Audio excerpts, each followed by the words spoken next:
अध्यात्म संग चलें आनंद की ओर।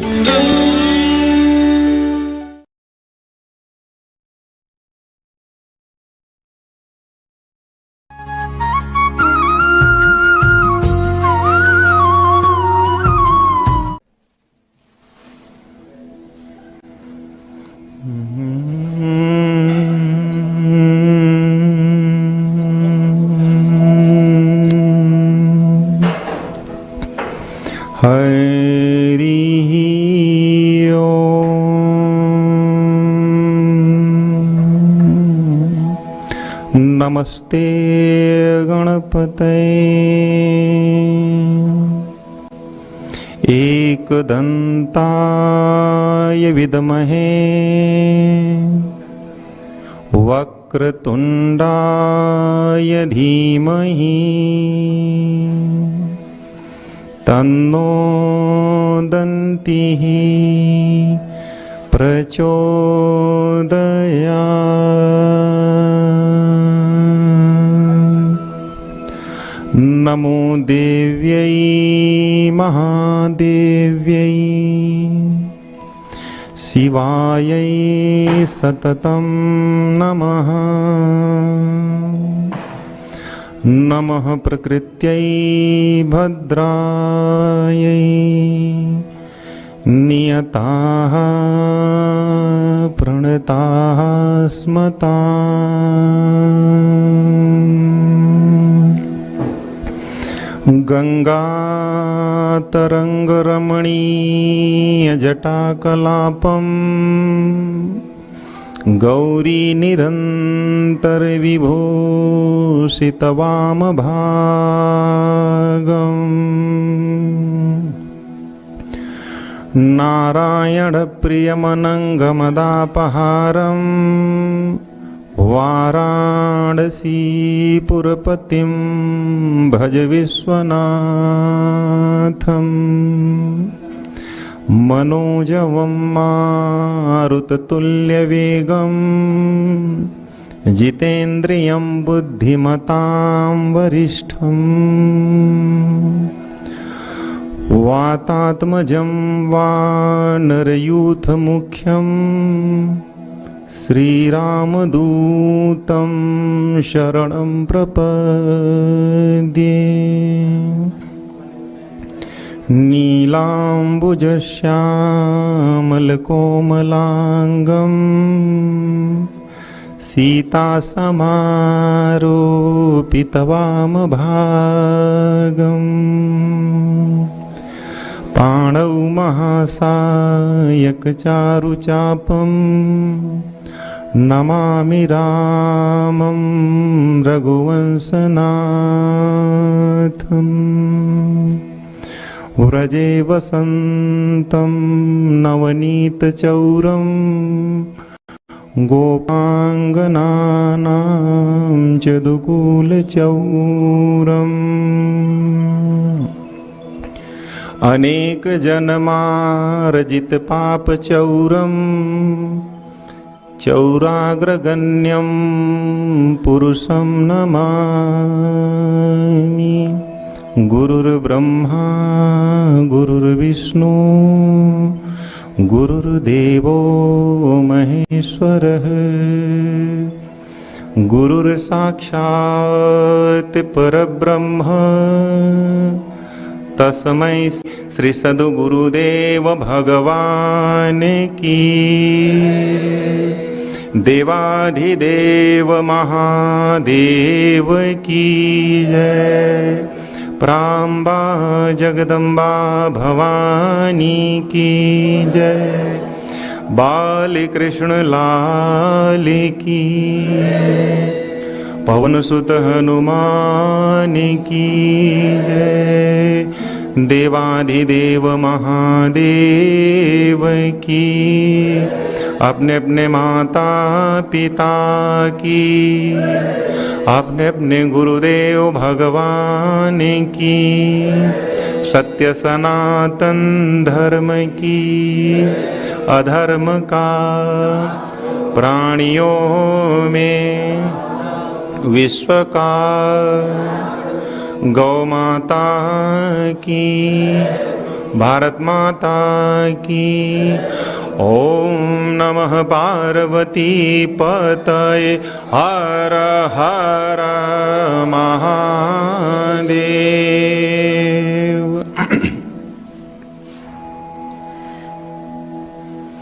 अनंत कोटि ब्रह्मांड नायक परमपिता परमेश्वर, करतुम अकर्तुम अन्यथा कर्तुम अकारण करुणा वरुणालय, मर्यादा पुरुषोत्तम भगवान श्री राम, अनंत बलवंत संत श्री हनुमंत जी महाराज, समुपस्थित समस्त भक्तवृंद, आदरणीय माताएं एवं प्यारे बच्चों को वंदन एवं अभिनंदन करते हैं।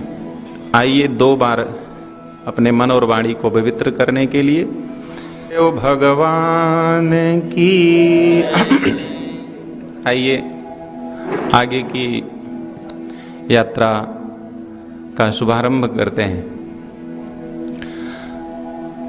गोस्वामी तुलसीदास जी ने बड़ा सुंदर शब्द कहा, सूत दारा अरु लक्ष्मी ये पापियों के घर होए, पुत्र पैसा और परिवार ये सबको मिल जाता है। बड़े बड़े जो माफिया लोग हैं, अपराधी हैं, कई कई बीबियों को रखे हैं, हजारों करोड़ रुपया भी उनके पास है, कोई कमी नहीं है। लेकिन बताएं आपको, संत समागम हरि कथा, ये 2 चीजें दुर्लभ है। संत का समागम और परमात्मा की कथा ये पापियों के नसीब में नहीं होती है। नारद जी ने कहा, भाग्योदयन बहुजन्म समरजितेन सतसंगमम च लभते पुरुषो यदा वै अज्ञान हेतु कृत मोह मदांधकारना संविधाय ही तदोदयते विवेक।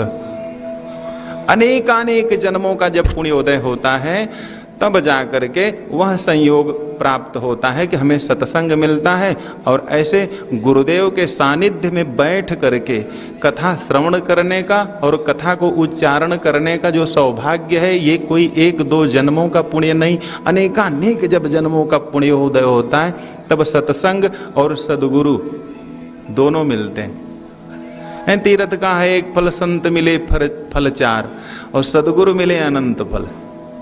कथा मिल जाए, सद्गुरु के सानिध्य में बैठ करके सुनने का सुअवसर मिल जाए, ये इतनी बड़ी कृपा है कि इस कृपा का वर्णन और इस पुण्य का वर्णन कोई नहीं कर सकता।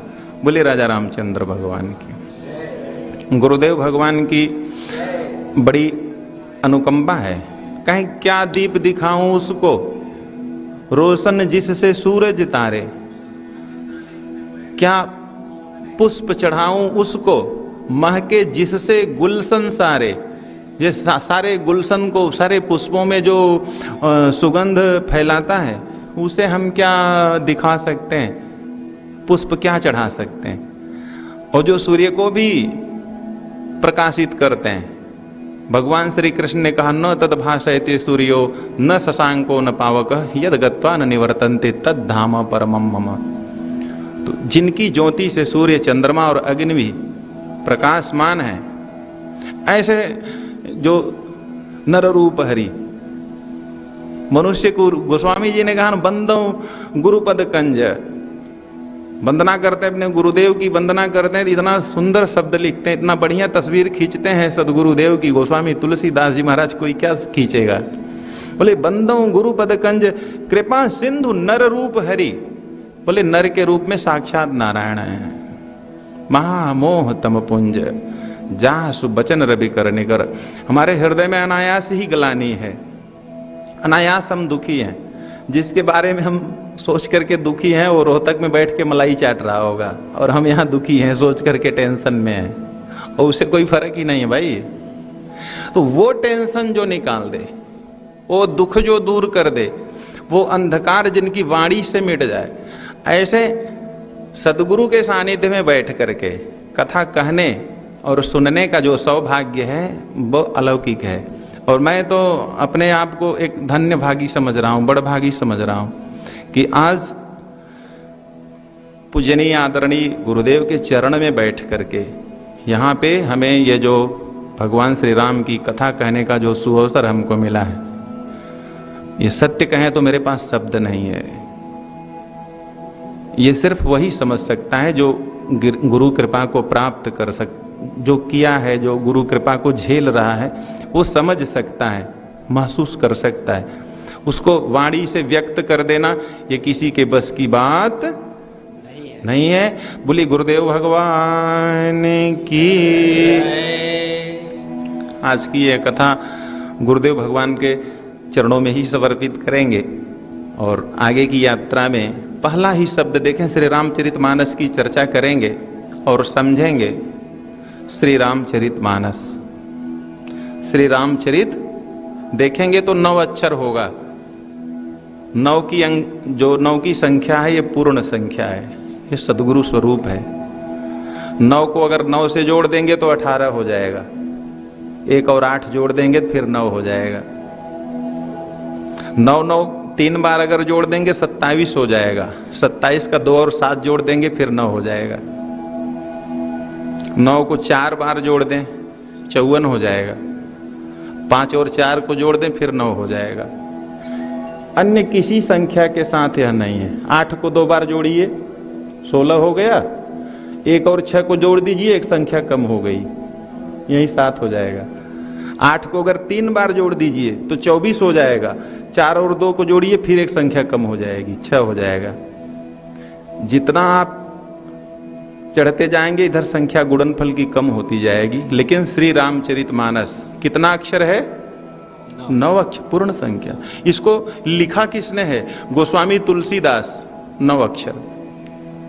गोस्वामी तुलसीदास लिख करके गिनेंगे, मतलब पूर्णम पूर्णमिदम पूर्णाद पूर्णमुदच्यते पूर्णस्य पूर्णमादाय। यह ग्रंथ पूर्ण नहीं परिपूर्ण है, पूर्णमादाय पूर्णमेवावशिष्यते। ऐसे पूर्ण ग्रंथ की चर्चा, परिपूर्ण सदगुरु के सानिध्य में बैठ करके इस चर्चा का आनंद ही कई गुना ज्यादा बढ़ जाता है भाई। और सबसे पहला जो शब्द है श्री रामचरितमानस का, हम प्रवेश करते हैं। 4 वर्ण होते हैं जी, 4 वर्ण बताए गए। मनुष्यों की 4 कोटि है, ब्राह्मण क्षत्रिय वैश्य शूद्र। तो गोस्वामी जी पहले वर्ण ही लिखते हैं, वंदना करते हैं, श्री रामचरितमानस की वंदना करते हैं। वर्णानाम अर्थ संघानाम रसानाम छंदसामपि मंगलानाम च कर्तारौ वंदे वाणी विनायको। अब देखिए वर्ण क्या होता है? वर्ण कहते हैं अक्षर को, अक्षर को। लेकिन आगे का जो शब्द है वर्णानामर्थ संघा नाम, ये संघ की बड़ी महिमा है। कलयुग में तो विशेष करके मैं बताऊं, अगर संघ न होता इस कलयुग में तो अब मलेच्छाचार इतना फैल जाता कि हम लोग पता नहीं किस कहां चले जाते, कहां से कहां पहुंच जाते। ये संघ की देन है कि जो हम लोग सही तरीके से सांस ले रहे हैं, किसी को बुरा लगे तो कोई बात नहीं, लेकिन जो सत्य है वह कह रहा हूं। मोदी जी जैसे ऐसे युग पुरुष को अगर किसी ने खड़ा किया तो संघ ने खड़ा किया। गोस्वामी जी लिख रहे हैं कि वर्ण जो अक्षर है ना, अगर अक्षर को क ख से लेकर ज्ञ तक पढ़ ले जाए तो उसका कोई अर्थ होता नहीं है। लेकिन अगर उसको क म और ल इसको संघ में कर दें तो कमल हो जाता है। क्या हो जाता है? तो वर्ण की शोभा कहां है? संघ में। अक्षर की शोभा कहां है? संघ में। एक एक अक्षर कहेंगे तो कोई अर्थ नहीं, लेकिन उनका जब एक संघ बना देंगे, संगठित कर देंगे तो व्यापक अर्थ हो जाता है। तो वर्णानामर्थ संघा नाम। बोले भैया ब्राह्मण हो, वैश्य हो, शूद्र हो, क्षत्रिय हो, जितने भी वर्ण हैं, अगर ये संघ से जुड़ जाएं, संघ में संगठन, संगठन अगर संगठित हो जाएं। अब ये पुष्प देखिए कितना प्यारा लग रहा है माला। क्यों? ये संघ में संगठित है। इसको एक एक अलग अलग कर दें तो बिखर जाए, इसको अलग अलग कर दें तो बिखर जाए। तो इसको जो संगठित करता है कौन है? ऐसी कौन सी सत्ता है? बोले वो सदगुरु की सत्ता है जो दिखाई नहीं दे रही है। इसमें ये जो धागे के रूप में, तो संघ को बनाने वाला वो महान सदगुरु है, एक संगठन को खड़ा करता है। अब उस संगठन से कोई एक शिष्य निकलता है जो भारत को भी विश्वगुरु बनाए, धरती को भी ये सतयुग का यहाँ पे प्रादुर्भाव हो। अगर हम संगठित नहीं हैं, अगर हम संगठित नहीं हैं तो हम सुरक्षित नहीं हैं और हम संरक्षित नहीं हैं। वो संघ चाहे शब्दों का हो या फिर वर्ण व्यवस्था हो या किसी समाज का हो। तो वर्णानाम अर्थ संघानाम रसानाम छंदसामपि मंगलानाम च कर्तारौ वंदे वाणी विनायको। मित्रों, दो लोगों की वंदना पहले श्लोक में हुई। यहाँ पे 7 श्लोक बोले जाते हैं और 7 श्लोक में 9 देवताओं की वंदना होती है। और सबसे पहले प्रणाम किया जाता है, हमारे सनातन वैदिक सनातन धर्म की एक पद्धति है ना, पहले श्री गणेश करते हैं। तो गोस्वामी जी भी, हमारे गुरुदेव जब निकलते हैं, मैंने नोटिस किया कई बार, वो गुरु जी भगवती के उपासक हैं, लेकिन देखेंगे दरवाजे पे, गेट पे तो गणेश जी की एक मूर्ति को बिना स्पर्श किए न जाते हैं न कहीं आते हैं। देखो, महापुरुष के आचरण को अगर ध्यान से देखो तो बहुत कुछ समझ में आता है। वो उनके अंदर बसा है, उसको कुछ करना नहीं है। तो श्री गणेश करके ही गुरुदेव का कोई कार्य अगर शुभारंभ होता है, तो अगर हम गुरुदेव के शिष्य हैं तो हम भी कोई कार्य अगर शुभारंभ करते हैं, कहीं यात्रा करते हैं, तो श्री गणेश करने में क्या जाता है भाई। अगर उतना नहीं करते हैं तो समझिए गुरु कृपा उतरी। अब देखिए, गोस्वामी जी लिख तो रहे रामचरितमानस, आराम से राम जी की वंदना कर देते, लेकिन नहीं, वैदिक परंपरा का निर्वाह करते हैं और वैदिक परंपरा का निर्वाह करके श्री गणेश करते हैं। और कैसे करते हैं? वंदे वाणी विनायको। वाणी की देवी है सरस्वती। सरस्वती और गणेश की वंदना पहले श्लोक में की जाती है। एक बात याद रखना, अगर आपने वाणी की वंदना कर ली, वाणी में शब्द जो उच्चारण होते हैं, तो हमारे जीवन की 50% जो समस्याएं हैं वो यूं ही दूर हो जाती हैं। अगर हम अपने वाणी को वीणा बना लें, बोलिए राजा रामचंद्र भगवान की जय हो। ये गुरु के कृपा से ही संभव है। अगर वाणी को वीणा बना ले और वहीं अगर वाणी को बाण बना दिए तब, तो फिर समस्याओं का एक ऐसा पहाड़ हमारे ऊपर टूटेगा कि हम जहां जाएंगे ना तो हमें मान मिलेगा, ना हमें सम्मान मिलेगा, ना यथोचित स्थान भी नहीं मिलेगा।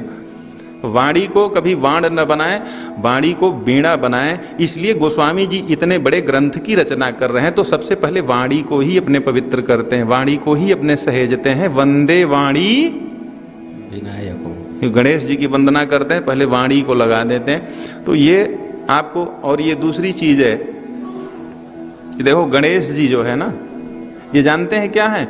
ये देवताओं के नेता हैं। ये देवताओं में सबसे पहले पूजा इनकी होती है, लेकिन वो ऐसे नेता हैं ना कि एक बार उनका स्मरण करके चाहे जिसका पूजन करिए, उनको कोई दिक्कत नहीं। स्मरण उनका करना बहुत आवश्यक है। उनका स्मरण मात्र करो और स्मरण करके आगे किया। क्यों जानते हैं? अभी आप एक गणेश जी के थोड़ा सा जो उनकी पर्सनालिटी है, उन पर्सनालिटी पे ध्यान दें तो जो चित्र आकार बताया गया शास्त्रों में भी, लंबा पेट, उनके शरीर, हाथी का सूंड, ये सब, तो लगता है कि कम से कम 5-7 कुंटल का वजन होगा गणेश जी का, इससे कम नहीं होगा। जय हो। लेकिन भाई एक बात और याद रखो, 5-7 कुंटल के जो गणेश जी हैं वो किस चीज पे बैठ के चलते हैं? क्या फॉर्च्यूनर पे चलते हैं कि उस पे ओडी पे, रेंज रोवर से नहीं चलते। वो चलते हैं तो वो 500-700 ग्राम का चूहा जो होता है ना, 500-700 ग्राम का ही होता है। देखने में तो बहुत बड़े हैं गणेश जी। मेरे मित्रों, ऐसे बनो ना, वजन देखने में विशाल काय लगे, 5-7 कुंटल के हैं। अब बताओ, अगर वो सही में 5-7 कुंटल के होते तो उनको 500-700 ग्राम का जो चूहा है वो उनको लेके कैसे चलता?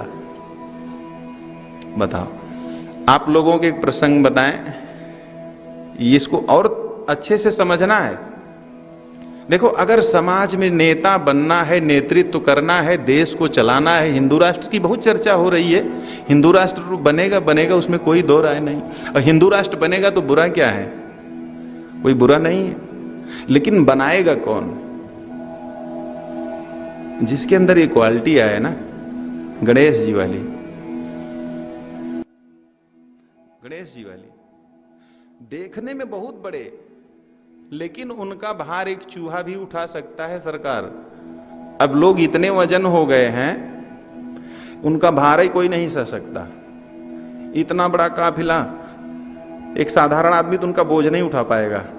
कैसे उठाएगा? नहीं उठा सकता। हमें ऐसा बनना है कि किसी के ऊपर भार न बने मेरे मित्रों।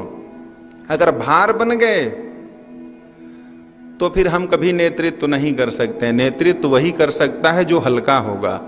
हनुमान जी महाराज लंका में जब प्रवेश करते हैं तो वहां एक चीज देखते हैं तो बस एक ही दिन के अंतर में चौपाई का भाव बदल जाता है।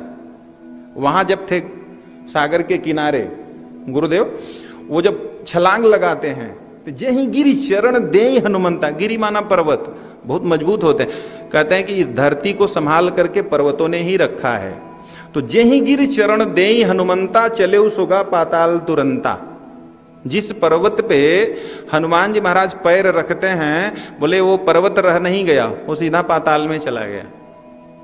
और दूसरे दिन वो लंका में जब प्रवेश करते हैं तो गोस्वामी जी वहां भी लिखते हैं कि देह विशाल परम हरुआई, मंदिर ते मंदिर चढ़े दाई। लंका के इस मंदिर से, मंदिर मतलब वहां के जो घर थे, इस दीवाल से उस दीवाल, उस दीवाल से उस दीवाल, पूरी लंका में आग तो लगाते हैं, यहां से वहां बहुत कूदते फांदते हैं। लेकिन एक बड़ा रहस्य है, लंका क्यों पाताल में नहीं चली जाती भाई? लंका को भी तो पाताल में चला जाना चाहिए। जला तो रहे हैं लंका को, देह तो बहुत बड़ी है, परम हरुआई। हरुआई मीन्स फूल से भी हल्के हो गए। हनुमान जी लंका का भी जब दहन कर रहे हैं मित्रों, तो उनमें ये अहंकार जरा सा नहीं है, अहंकार का जरा सा भार नहीं है कि मैं लंका को आग लगा रहा हूं। जय हो। बताइए, किसी का घर जला दो, अभी तो अपने इंडियन पैनल कोड में कोई ना कोई धारा बन जाएगी। आग लगा देना कोई अच्छी बात है। एक घर अगर आप जला दो तो आपके ऊपर धारा बन जाएगी। हनुमान जी एक घर नहीं, पूरे देश को आग लगा दिए, जल गई। अब हनुमान जी के ऊपर कौन सी धारा बनी होगी भाई? किसी ने पूछा, महाराज पूरा देश आप जला दिए, उसमें कोई एक तो धर्मात्मा रहा होगा? बोले भाई जो धर्मात्मा था उसका तो बच ही गया उसमें कहां आग लगती, वो तो बच ही गया ना। है? जारा नगर निमिष एक माही। अच्छा, ये भी बड़े मार्के की रहस्य की बात है। पूरे नगर में आग लग जाए, बीच में एक घर कैसे बच सकता है? एक विभीषण कर गृह। तो संतों ने कहा महाराज आप पूरी लंका को आग लगा दिए। हनुमान जी ने कहा भाई देखो एक बात बताओ, ठीक है आपकी बात हम मानते हैं, लेकिन एक बात बताओ, अगर कोई व्यक्ति मर जाए, शरीर से प्राण निकल जाए, तो उसके साथ क्या व्यवहार किया जाता है? वो आपका चाहे कितना ही बड़ा हितैषी हो, कितना बड़ा प्रिय हो, और अगर आप मुर्दे को जाकर के जलाते हैं तो बताओ आप इनाम पाने वाला काम करते हैं कि आप अपराध करते हैं? या मुर्दे को जलाया जाता है तो कोई धारा बनती है क्या? वो तो लीगल है ना, वो लीगल कार्य है। गोस्वामी जी ने कहा जिन हरि भगति हृदय नहीं आनी, जीवत सौ समान सोई। कि जिनके हृदय में परमात्मा श्री राम की भक्ति नहीं है, नारायण की भक्ति नहीं है, मां की भक्ति नहीं है, तो उसको कहते हैं कि जीते ही जी मुर्दे के समान है। तो हनुमान जी ने कहा भैया हमने जब वहां जाकर के देखा, हनुमान जी ने दो तरीके से लंका को देखा, बाहर से भी देखते हैं, अंदर से भी देखते हैं, ऊपर से देखते हैं, पर्वत पे चढ़ करके दूर से देखते हैं। दूर से देखे तो क्या देखे पता? शाम के समय। और एक बात आप लोगों को बता दें, किसी का चित्र दिन में तो कुछ और होता है, लेकिन सही में अगर किसी को देखना है तो हनुमान जी कहते भैया रात में देखो। नेतृत्व वही करेगा जो दिन में भी देखने की क्षमता रखता है और रात में भी देखने की क्षमता रखता है, जो किसी को अंदर से भी देखे और किसी को बाहर से भी देखे। तो हनुमान जी ऊपर चढ़ करके देखते हैं, ऊपर ऊपर एकदम पहाड़ पर्वत पे जब चढ़ करके लंका को देखते हैं तो लंका में उन्हें कहीं भक्ति दिखाई नहीं देती है। कनक कोट वैभव तो बहुत दिखता है, कनक कोट विचित्र मणिकित सुंदराय तना घना, और एक ऐसी चीज मित्रों देखते हैं वहां पे हनुमान जी महाराज लंका के अंदर देखते हैं, सब सुंदरता दिखाई देती है, लेकिन एक जगह उनका खान पान दिखाई देता है। क्या भोजन कर रहे हैं लोग? भोजन कभी भी सात्विक हो तो वहां क्या देख, कहूं महिष मानुष धेनु खर अज खल निशाचर भच्चही। हनुमान जी ने ऊपर से देखा कि लंका में एक बफर सिस्टम चल रहा है, बफर सिस्टम, एक भंडारा चल रहा था, और भंडारे में क्या देख रहे हैं? भैंसा, महिष माने भैंसा, मनुष्य, गाय, गधा, घोड़ा, ये सब वहां पे वो लोग पकड़ पकड़ के कच्चे ही चबा रहे थे। यह दृश्य देखे तो हमें लगता है अब तो वो दिखाई ही नहीं देता है, क्योंकि कच्चे ही छीन छीन के सब खा रहे थे। तो हनुमान जी ने विचार किया, किसी का जब आहार देखो तो आहार देख करके हनुमान जी लंका के आंतरिक चित्र हनुमान जी के अंदर आ जाता है कि जब इनका भोजन ही इतना अपवित्र है। यहाँ तो मैं धन्यवाद दूंगा जो लोग भी यहाँ, जो भी विद्यार्थी या जो भाई लोग जो यहाँ का भंडारा गुरुदेव भगवान के यहाँ सिद्ध करते हैं, मैं उनको कोटि कोटि नमन और प्रणाम व्यासपीठ से कर रहा हूं कि कितना सात्विक भोजन बनता है। अभी आप अजर गजर खा लीजिए तो सुबह सही समय से उठ नहीं सकते हैं। और मित्रों, सोने का उठने का जो समय है आपके जीवन को दर्शा देगा। 10 बजे सो के उठते हैं, 12 बजे सो के उठते हैं, सुबह में 12 बजे सो के उठते हैं और 2 बजे रात को सोते हैं। यहां ऐसा सिस्टम नहीं है, यहां ऐसा बिल्कुल सिस्टम नहीं। यहां आश्रम में इतना बढ़िया गुरुदेव भगवान की कृपा से अनुशासित लोग हैं कि 9 बजे तक सब एक लोगों को 9 बजे तक ढूंढ कर भी भोजन किए कि नहीं, भोजन कर लीजिए। एक लोगों को ढूंढ करके प्रसादी पवा दी जाएगी, आश्रम का नियम। 9 बजे तक सब लोग प्रसादी पालो, सो जाओ। सुबह जितने समय लोग सो करके उठते हैं उतने समय आप बाल भोग ले लीजिए, यह आश्रम का नियम होता है। लेकिन लंका में क्या हो रहा है? लंका में ऐसा सिस्टम नहीं है। लंका में संध्या वेला में देखते हैं तो बफर सिस्टम चल रहा है, कच्चा मांस परोसने वाला कोई नहीं है सरकार, जिसको जो दिल में आए वो खा लो। कहूं महिष मानुष धेनु खर अज खल निशाचर भच्चही। हनुमान जी ने कहा ऐसे लोगों को अगर जला दिया जाए तो कोई पाप लगता नहीं है, कोई पाप नहीं लगता। में जिनका आचार विचार व्यवहार और जिनकी भोजन करने की शैली सही नहीं है तो उनको जीवित न समझो, वो धरती के ऊपर भार है। ऐसे भार का जल जाना ही सही है। तो देखें, भार स्वयं न बने, न भार को झेलें। नहीं समझ में आता है तो हाथ जोड़े प्रणाम करें और निकल जाएं। बोलिए राजा रामचंद्र भगवान की। तो गोस्वामी जी ने ऐसे व्यक्तित्व की वंदना की। वंदे वाणी विनायक, वाणी और विनायक। क्यों गणेश जी की वंदना करते हैं? क्योंकि बिल्कुल हल्के हैं, बिल्कुल हल्के हैं, कोई भी उठा सकता है। नाक उनकी इतनी लंबी है, बहुत लंबी नाक है जी। मतलब उनको नाक लंबी का मतलब समझते हैं क्या? आभास। सूंघ लेते हैं, खतरा उनको जैसे सूंघ के पहचान जाते हैं, खतरा सूंघ करके पहचान जाते हैं। दृष्टि छोटी है, आंख उनकी बहुत छोटी, कान बहुत बड़े हैं। तो कान बहुत बड़ा मतलब क्या है? वो कभी उबते नहीं, कितना भी सुनाते चले जाओ सुनते चले जाएंगे। कान बड़ा है गणेश जी का, देखो ना हाथी का कान है, कितना बड़ा है। मतलब कितना भी सुन सकते हैं, कुछ भी सुनाओ। और ये भी है कि कुछ भी सुनाओ, पेट भी बड़ा है, कान और पेट बड़े हैं कि उसमें चला जाएगा, हजम हो जाएगा। बोले राजा रामचंद्र की। कहे महाराज कुल तो हजम हो जाता लेकिन बात हजम नहीं होती है। किसी की बात जो है हजम नहीं होती। तो गणेश जी का कान बहुत बड़ा है, उस कान में चाहे सागर भर दो समा जाएगा। पेट बड़ा है, हजम हो जाएगा, लेकिन आंख क्या है, बहुत बारीक है, इतनी छोटी आंख है, सूक्ष्म दृष्टि जिसको कहते हैं, सूक्ष्म दृष्टि, दूर तक देखते हैं, बारीक से बारीक चीज दिखाई देती है। तो दृष्टि सूक्ष्म हो वही व्यक्ति समाज का नेतृत्व कर सकता है, जिसका कान बहुत बड़ा। कान बड़ा का मतलब ये थोड़ी कि बहुत लंबे लंबे कान, कान बड़ा का मतलब ये है कि आप कुछ भी सुन सकते हो, कुछ भी हजम कर सकते हो, किसी को भी पचा सकते हो। ये जब गुण होता है वही व्यक्ति समाज का नेतृत्व कर सकता है। और कोई समाज का नेतृत्व कर सकता, हमारे प्रधानमंत्री जी को देख लीजिए ना, दिन भर गालियां खाते हैं लेकिन हजम कर। अच्छा बताइए, देश के प्रधानमंत्री को क्या दुर्लभ है, कोई चीज दुर्लभ है क्या? पानी पी पी करके लोग कोसते हैं, गालियां देते हैं,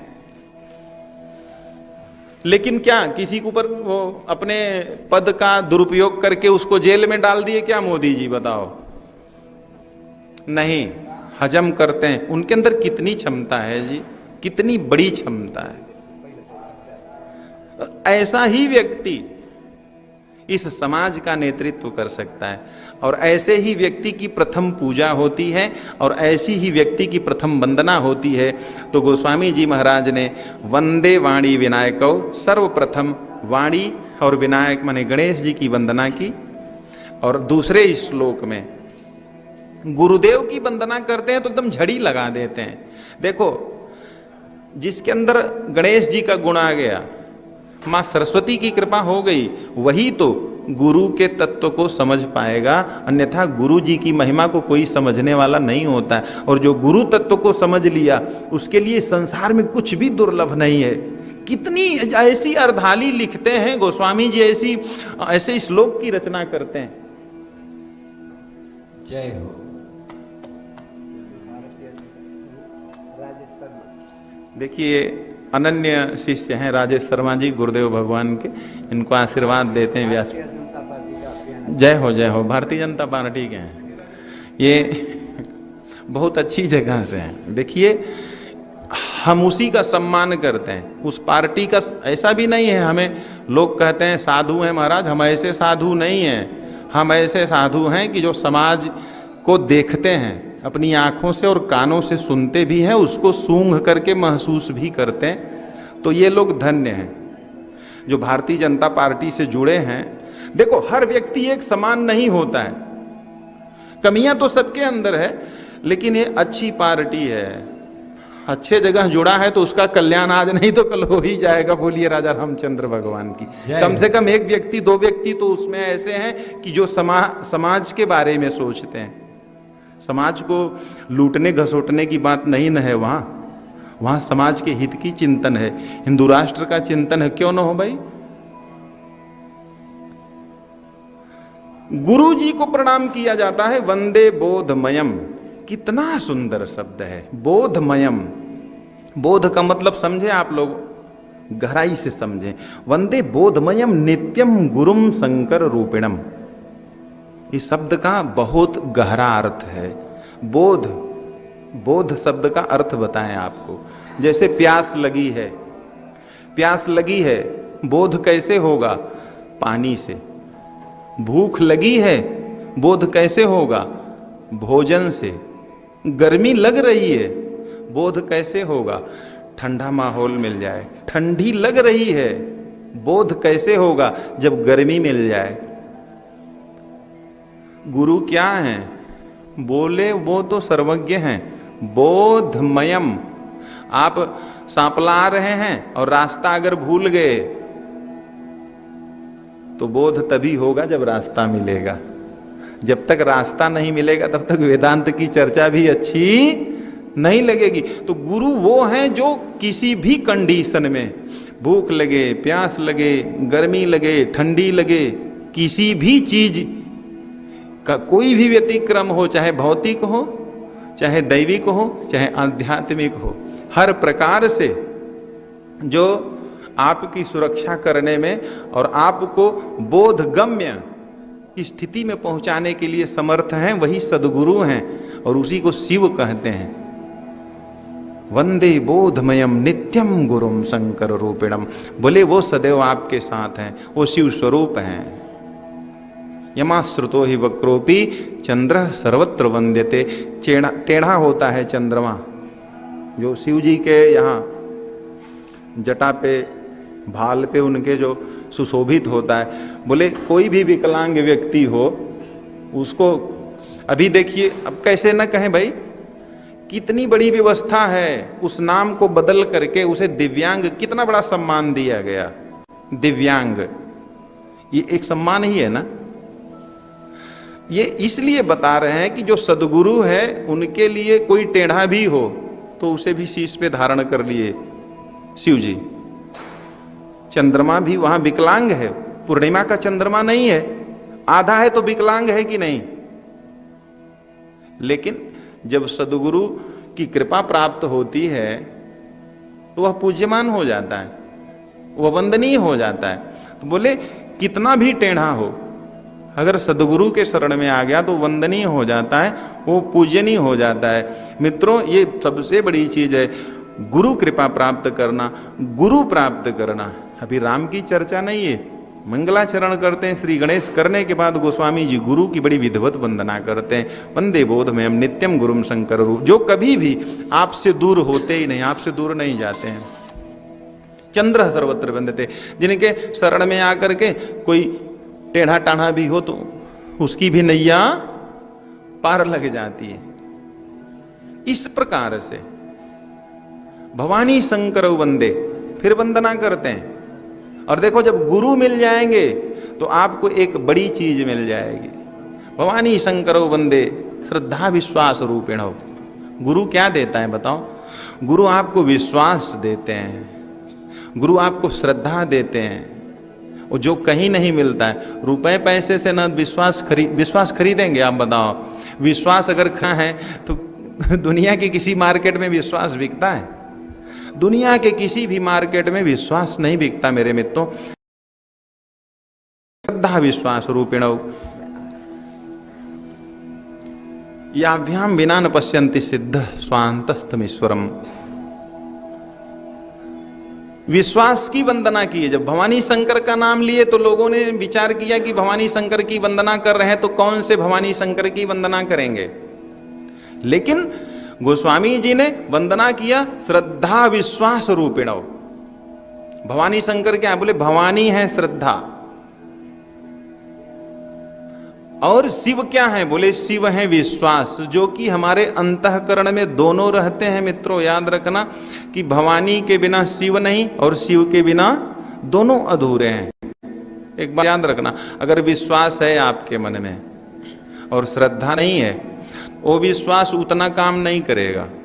और श्रद्धा बहुत है, बहुत श्रद्धा है किसी के भी प्रति, लेकिन श्रद्धा ही श्रद्धा है और विश्वास नहीं है तो उसका भी पूरा फल नहीं मिलेगा। ये दोनों एक दूसरे के पूरक हैं। श्रद्धा भी हो और विश्वास भी हो, तभी जाकर के वह चमत्कार हो पाएगा, अन्यथा चमत्कार होता तो ये क्या है? बोले ये हमारे हृदय में रहने वाले शिव शंकर भोलेनाथ और माता पार्वती हैं।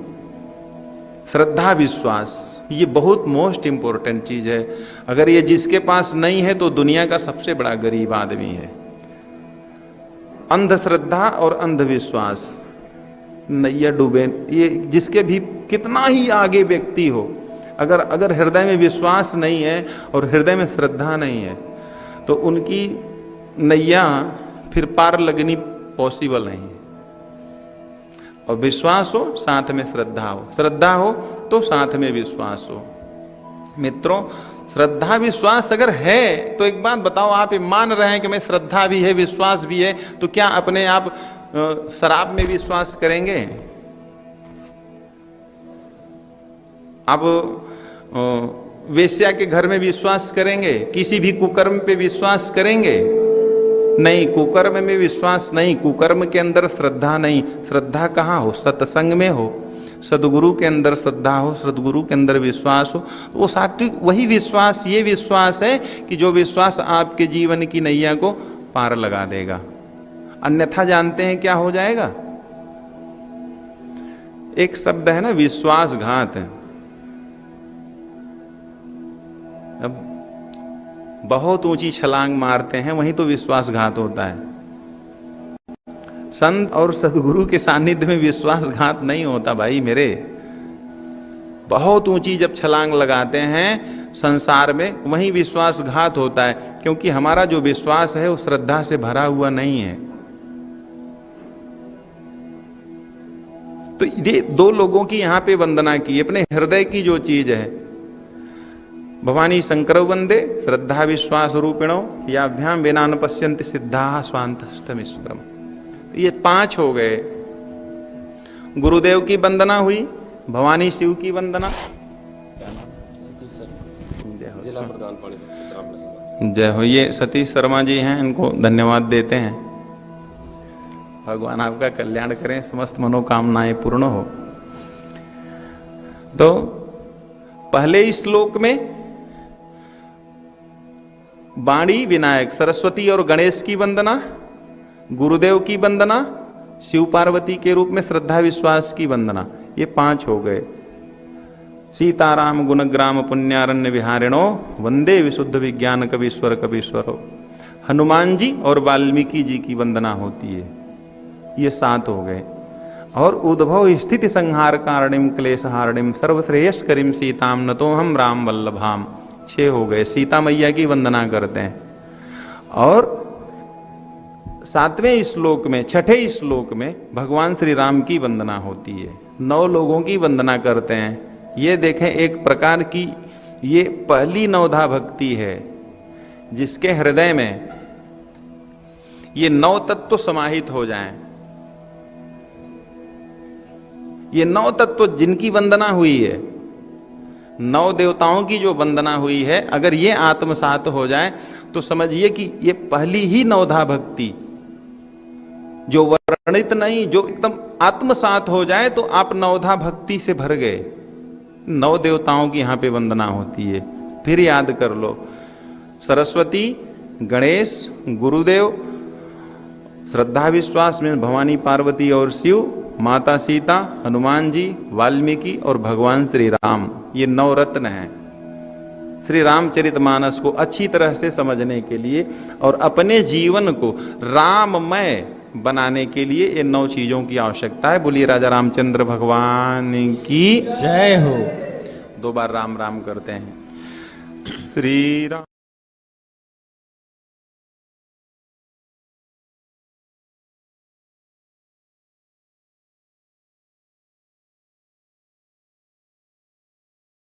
श्री राम जय राम जय जय राम। श्री राम जय राम जय जय राम। श्री राम जय राम जय जय राम। श्री राम जय राम जय जय राम। बोलिए राजा रामचंद्र भगवान की जय। तो ये 9 की संख्या हमारे जीवन में ऐसे समाहित होती है।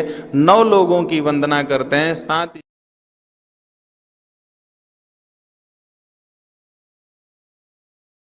ने पूछा कि अभी 9 लोगों की वंदना हो गई, अब गुरु वंदना करते हैं। और आपको बता दें, गोस्वामी जी ऐसा कोई तत्व नहीं है। निशाचरों की भी वंदना करते हैं भैया, निशाचरों की भी वंदना करते हैं, किसी को छोड़ते नहीं। और जब संख्या देते हैं कहते हैं बंदऊ प्रथम महीसुर चरणा। ब्राह्मणों की भी, पृथ्वी के जो देवता हैं उनकी भी वंदना करते हैं और निशाचरों की भी वंदना करते हैं। लेकिन जब गुरु वंदना करते हैं तो गुरु वंदना में वो बंदऊ प्रथम गुरु के चरणा ऐसे भी कह सकते थे, लेकिन बंदऊ प्रथम गुरु के चरणा नहीं, बंदऊ प्रथम महीसुर चरणा। पहले गुरु वंदना करते हैं, बाद में ब्राह्मणों की वंदना करते हैं। तो किसी ने पूछा महाराज पहले तो आपने वंदना कर ली गुरु की, वहां तो कोई संख्या आप दिए नहीं, और गुरु वंदना के बाद आप ब्राह्मणों को प्रणाम कर रहे हैं तो कह रहे हैं बंदऊ प्रथम मही सूर्य चरणा। बोले यही सबसे बड़ा रहस्य है, गुरु और शिष्य में कोई भेद होता ही नहीं है। संख्या तो वहां शुरू होती है जो अपने से अलग होता है। गोस्वामी जी ये बताना चाहते हैं गुरु अपने से अलग है ही नहीं, गुरु समाहित है। गुरु एक ऐसा तत्व है कि सर्वज्ञ है, उसकी गिनती नहीं है। उसको हम एकदम निर्लेप रखते हैं गुरु जी। गोस्वामी जी गुरु के एक अलग ही रखते हैं, सबकी वंदना, सबको प्रणाम करते हैं। ब्राह्मण को प्रणाम किए, संत को प्रणाम किए, तीर्थों को प्रणाम किए, देवी देवताओं को प्रणाम किए, ग्रहों को प्रणाम किए, किसी को नहीं छोड़, सबको प्रणाम करते करते करते चले गए। और अंतिम में उन्होंने कहा कि सी राम मैं सब जग जानी, करऊं प्रणाम जोरी जुग पानी। अब बताओ प्रणाम की क्या महिमा है। अभी देखो ये इलेक्शन आ रहा है ना, अभी जो लोग दिन रात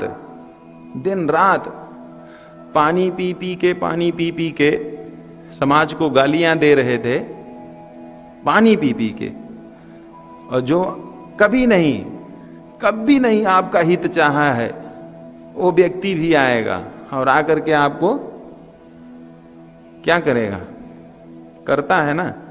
मैं बोलता हूं भैया, ये जो जैसे बरसाती मेंढक होते हैं ना, बरसात जब आती है तो उसमें मेंढक बहुत उतरा जाते हैं, वैसे ये चुनाव आ रहा है सामने, तो इसमें इतने मेंढक अभी निकलेंगे, बरसाती मेंढक, चुनावी मेंढक जो है वो। लेकिन एक बात बताएं, बनावटी कब तक रहेगा भैया? बनावटी से काम चलता नहीं। हमने कहा बेटा ये जो नियत में इतना खोट लेकर के बैठे हो और जो 5 साल में एक बार आते हो, इसीलिए दुर्दशा को प्राप्त होते चले जा रहे हो। ये तो हमारी वैदिक पद्धति ये है ना कि सिर्फ प्रणाम करना ही अगर सीख जाओ, कुछ ना करो, प्रणाम करना ही सीख जाओ, तो चुनाव नहीं, इस ब्रह्मांड में आपको कोई हिला नहीं पाएगा। जय हो। कोई नहीं हिला पाएगा। प्रणाम करना, क्योंकि जानते हैं जब रोज आप प्रणाम करना सीख जाएंगे तो जितनी बुराई है वो सब आपके मन से अपने आप निकल जाएगी, वो निकल ही जाएगी, वो फिर नहीं रहेगी। क्योंकि आप जिसको प्रणाम करोगे, रोज रोज प्रणाम करोगे तो उसका बुरा नहीं करोगे। आपके अंदर की जो बुराई है ना, आप जब झुकते हो तो वो बुराई धीरे धीरे निकल जाती है। अभिवादनशीलस्य नित्यम वृद्धोपसेविनः चत्वारि तस्यावरदन्ते आयु विद्या यशो बलम। सिर्फ प्रणाम करने मात्र से आयु, विद्या, यश और बल की वृद्धि होती है। गोस्वामी जी उसी का अनुपालन कर रहे हैं, सबको प्रणाम करते हैं। और कितने लोग तो ऐसे हैं ना कि उनके लिए दुनिया का सबसे बड़ा काम है प्रणाम करना, और नहीं कर सकते, किसी को प्रणाम नहीं करते हैं, उनसे झुका नहीं जाता है। तो गोस्वामी जी किसी को छोड़े नहीं। निशाचरों को इसलिए प्रणाम किए, भैया हो सकता है इसका स्वभाव है, हो सकता है कि बदल जाए, क्योंकि अच्छा काम होगा तो निशाचर उसमें आएंगे। निशाचर जब आएंगे तो क्या करेंगे? निशाचर जहां ही जाता है वहां ही विघ्न डालता है। उसको तो अंधेरा प्रिय है, वो प्रकाश में कभी जाएगा नहीं। प्रकाश में जाएगा तो वहां जाकर के विघ्न ही उत्पन्न करेगा। तो गोस्वामी जी सबको अपनी तरफ से किसी को नहीं छोड़ते, सबको प्रणाम कर लेते हैं। ये सिर्फ अगर प्रणाम करने की ही शैली अगर हम सबके अंदर आ जाए, तो बता रहे चाहे नेता हो चाहे मंत्री हो, तो उनको ये सीजन आ रही, तो उनको सीजन में नहीं प्रणाम करने के लिए जाना पड़ेगा। वो सर्वत्र यत्र तत्र सर्वत्र जहां जाएंगे वहां ही विजयश्री प्राप्त होगी, क्योंकि आशीर्वाद में बड़ी ताकत है। और आज आपको बता दें कि श्री रामचरितमानस भारत ही नहीं दुनिया का सबसे लोकप्रिय ग्रंथ है। अभी बहुत ढेर सारे लोग ऐसे हैं हमारे देश में कि चारों वेदों का नाम नहीं उनको याद होगा, 6 शास्त्रों में तो एक का भी नाम नहीं याद होगा, 18 पुराण की तो बात ही छोड़ दीजिए। लेकिन ऐसा पूरे भारत में कोई नहीं होगा कि जिसको पता ना हो कि भई ये रामचरितमानस है। यह सबसे लोकप्रिय ग्रंथ क्यों है? क्योंकि इसके जो रचयिता हैं वह परिपूर्ण हैं, परिपूर्ण वही होता है जो सबको अपने जीवन में सबको स्थान देते हैं। भैया तू बुराई है, चल तुझे हम प्रणाम कर लेते हैं। लेकिन फिर भी जो एकदम बुरा है ना, हृदय से ही जो बुरा है वो तो आएगा, वो तो उसकी बुराई इतने जल्दी बहुरिबंद खलगन सतभाए जे बिनु काज दाहे ने हुबाए। खल को भी प्रणाम करते हैं कि भाई खल जो खूब खाए खूब लड़े, ख से खूब खाए ल से खूब लड़े, वो खल है। मैं उनको 2 बार प्रणाम करते हैं। जो खल है ना, बहुरिबंद खल, 2 बार उनको प्रणाम करते हैं। भाई आपको 2 बार प्रणाम करते हैं, हो सकता है कि प्रणाम करने के बाद आपके अंदर कुछ मानवता आ जाए, कुछ मानवता आ जाए। ये बड़ी चीज है। जिसके अंदर मानवता नहीं है वो प्रणाम भी नहीं करेगा। मित्रों, गोस्वामी जी इस महाग्रंथ का शुभारंभ करते हैं वर्णानाम अर्थ संघानाम रसानाम छंदसाम्पि, लेकिन अंतिम में अगर देखेंगे ते संसार घोर पतंग किरणेर दहंति नो मानवा। किसी भी वर्ण के हों, मानवता कैसे आएगी जब तक हम गोस्वामी जी को फॉलो नहीं करेंगे, श्री रामचरितमानस को फॉलो नहीं करेंगे। बहुत से लोग हैं कहते हैं महाराज 1000 बार इसका पन्ना पलट दिए हैं, न भी पलटो तो कोई शिकायत नहीं। 1000 बार पन्ना न पलटो, 1000 बार पन्ना पलटने का मतलब 1000 पारायण कर दिए हैं, है तो असंभव, ये इतना सरल नहीं। एक ही बार आप पारायण कर दो पूरा, लेकिन आत्मसात हो जाए। इनमें जो दिशा बताई गई है वो जो हमारे हृदय में उतर जाए, इसका आचरण होने लगे तो हमारी दशा अपने आप, फिर कोई दशा आपका कुछ नहीं बिगाड़ सकती।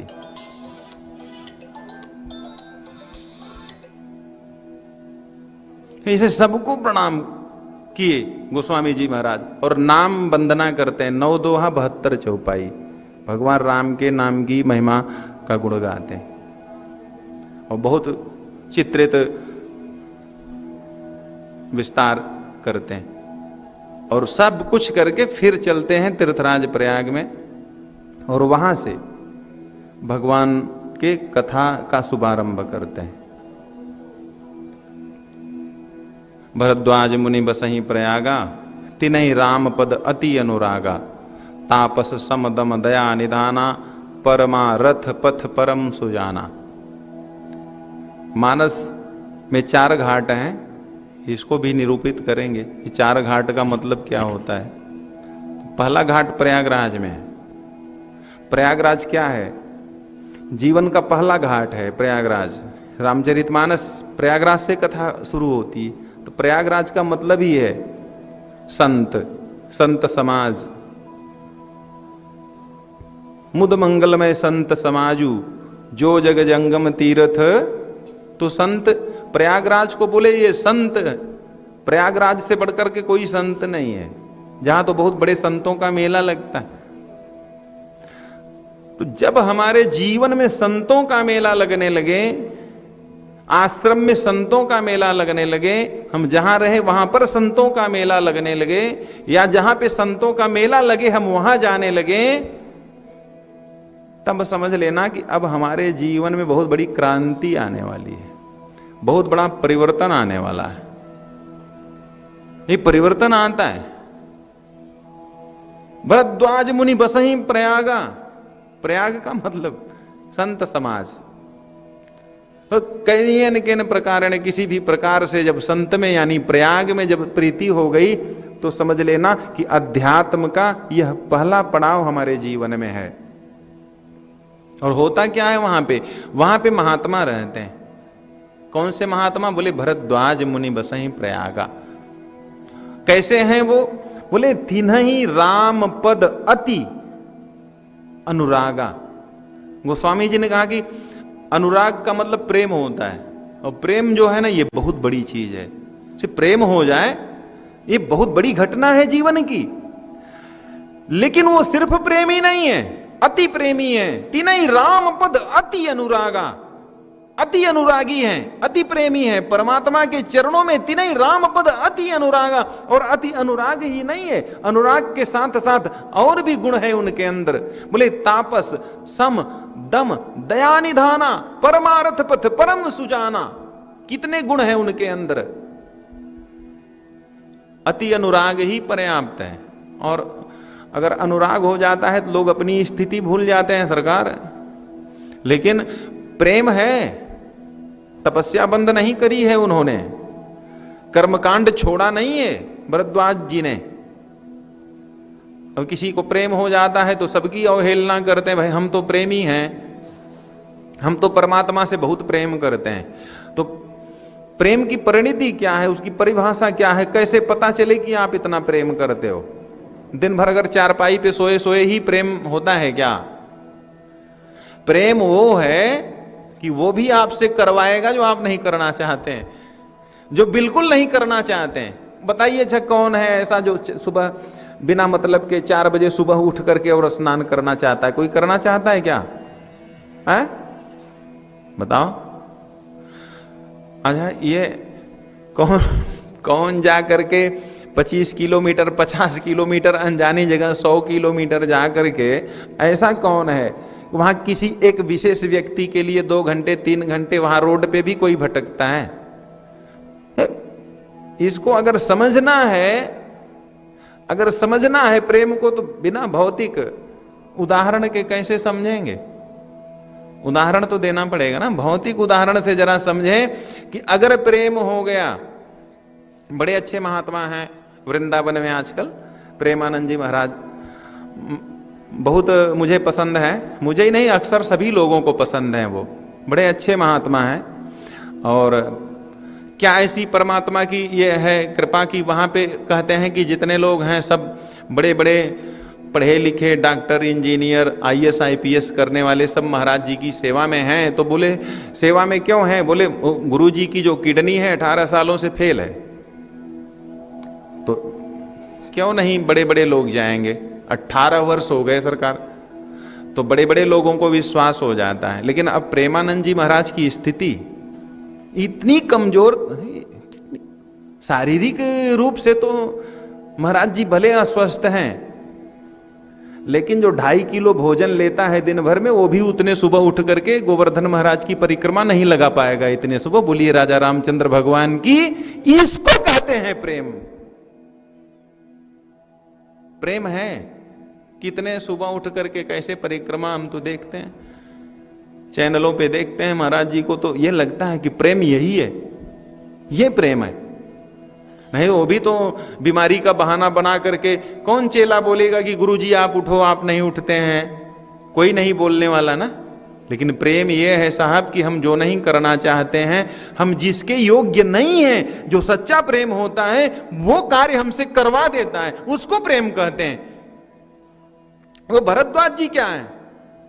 तिन्हीं राम पद अति अनुरागा। अति अनुरागी है तो तापस है, तपस्या। कौन सी तपस्या है?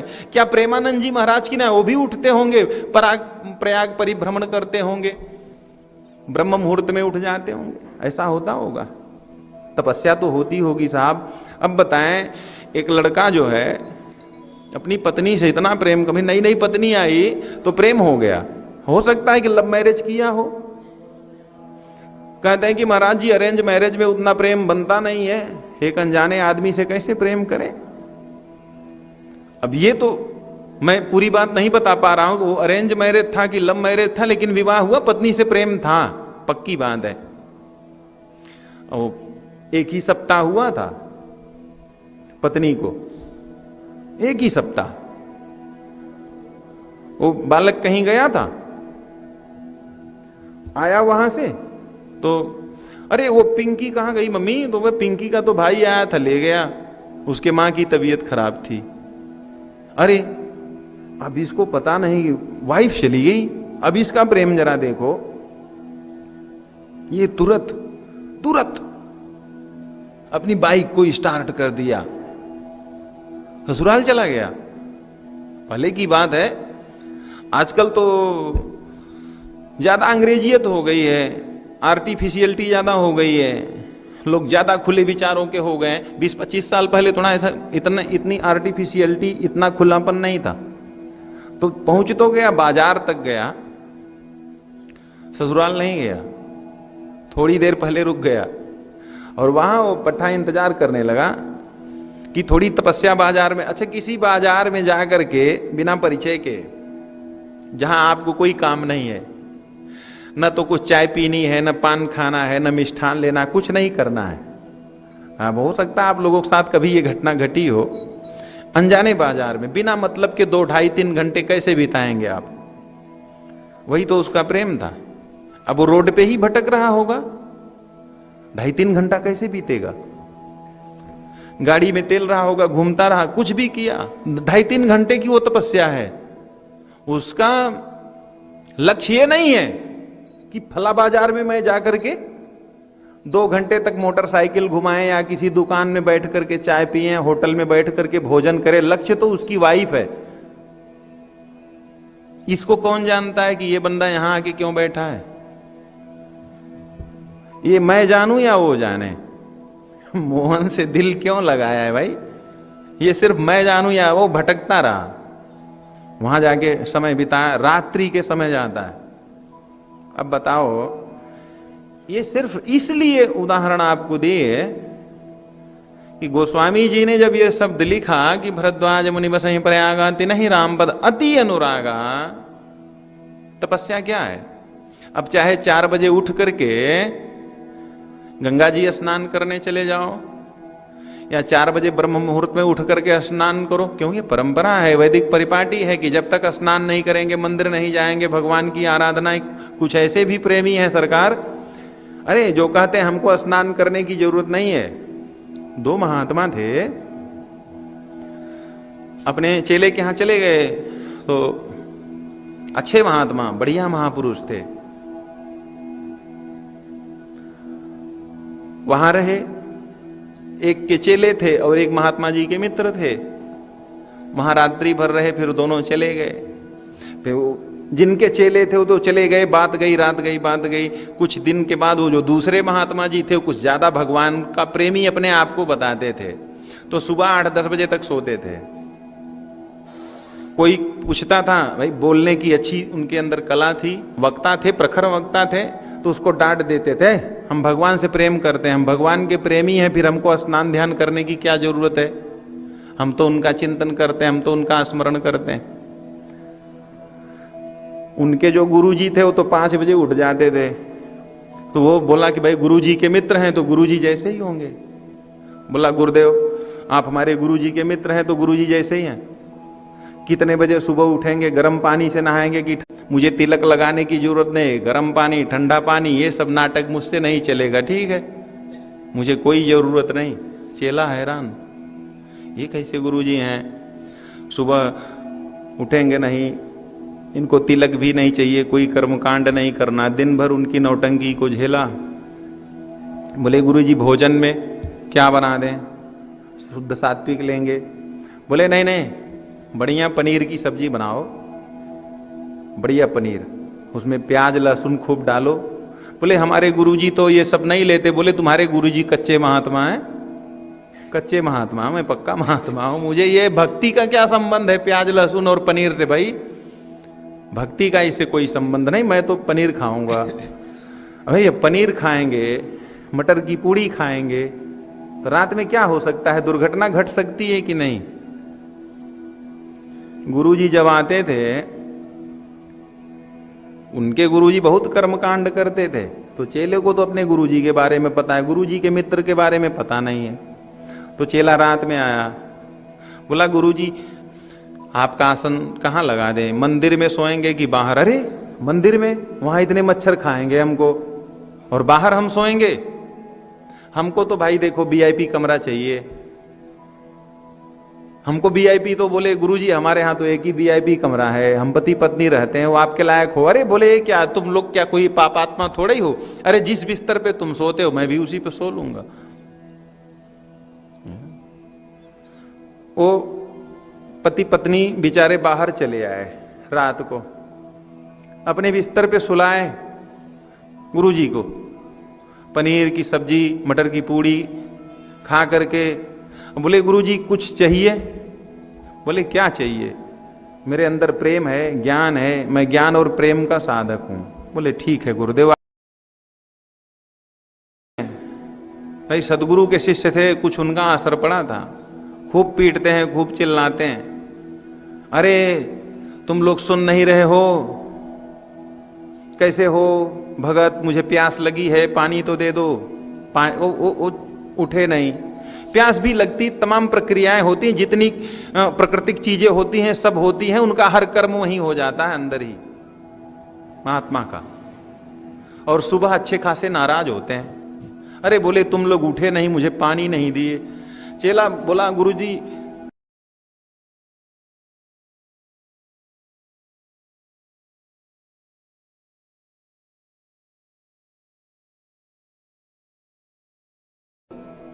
आप अगर प्रेमी हैं तो तपस्वी भी होंगे, परमात्मा से प्रेम करेंगे तो परमात्मा के लिए तपस्या करेंगे, पत्नी से प्रेम करेंगे तो पत्नी के लिए तपस्या करेंगे। अच्छा एक बात बताओ, पत्नी को भी छोड़ दो, संसार से प्रेम है तो संसार को पाने के लिए कितनी तपस्या कर रहे हो साहब, बताओ ना, बताओ।